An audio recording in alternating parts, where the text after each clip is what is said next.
নমস্কার বন্ধুরা। দীর্ঘ অপেক্ষার পর বৃষ্টির দেখা মিলেছে দক্ষিণবঙ্গে। গত সপ্তাহ থেকেই দক্ষিণবঙ্গের জেলাগুলিতে হালকা থেকে মাঝারি বৃষ্টিপাত চলছে। কোথাও কোথাও বিক্ষিপ্তভাবে ভারী বৃষ্টিও হয়েছে।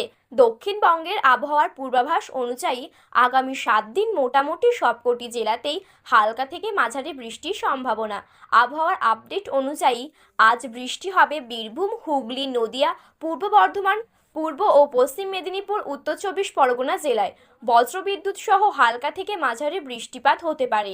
হালকা বৃষ্টিতে ভিজতে পারে কলকাতাও। বুধবার দক্ষিণবঙ্গের বাকি জেলাগুলিতেও বিক্ষিপ্তভাবে বৃষ্টির সম্ভাবনা রয়েছে।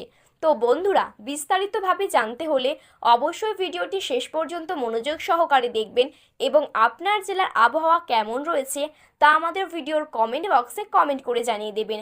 আর আপনি যদি চ্যানেলটিতে নতুন দর্শক হয়ে থাকেন তাহলে চ্যানেলটি সাবস্ক্রাইব করে পাশে থাকা বেল বাটনটি অল করে রেখে দেবেন পরবর্তী ভিডিওগুলো সবার আগে দেখার জন্য। তাহলে চলুন ভিডিওটি শুরু করা যাক। আজ ভারী বৃষ্টির সম্ভাবনা নেই কোথাও, তবে বুধবার ভারী বৃষ্টির সতর্কতা রয়েছে জেলায় জেলায়। বুধবার ভারী বৃষ্টির পূর্বাভাস উত্তর চব্বিশ পরগনা, দক্ষিণ চব্বিশ পরগনা ও নদিয়ায়। আগামী 24 ঘন্টায় কলকাতা সহ সংলগ্ন এলাকায় আকাশ সাধারণভাবে মেঘলা থাকবে। সর্বোচ্চ তাপমাত্রা থাকবে 31 ডিগ্রি সেলসিয়াসের আশেপাশে।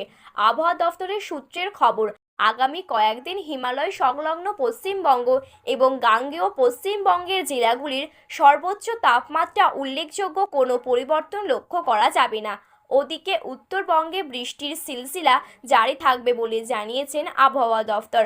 আগামী 7 দিন উত্তরের সমস্ত জেলাগুলিতে হালকা থেকে মাঝারি বৃষ্টিপাত হতে পারে। আজ উত্তরবঙ্গে জলপাইগুড়ি, আলিপুরদুয়ার ও কোচবিহারে ভারী থেকে অতি ভারী বৃষ্টির সম্ভাবনায় কমলা সতর্ক বার্তা জারি করা হয়েছে। দার্জিলিং ও কালিম্পংয়ে ভারী বৃষ্টির পূর্বাভাস। আজ মঙ্গলবারও এইরকম থাকবে পরিস্থিতি। তো বন্ধুরা, এই ছিল আজকের গুরুত্বপূর্ণ আবহাওয়ার খবর। এইরকম গুরুত্বপূর্ণ আবহাওয়ার খবর সবার প্রথমে পেতে হলে আমাদের চ্যানেলটি সাবস্ক্রাইব করে পাশে থাকা বেল বাটনটি অল করে রেখে দেবেন।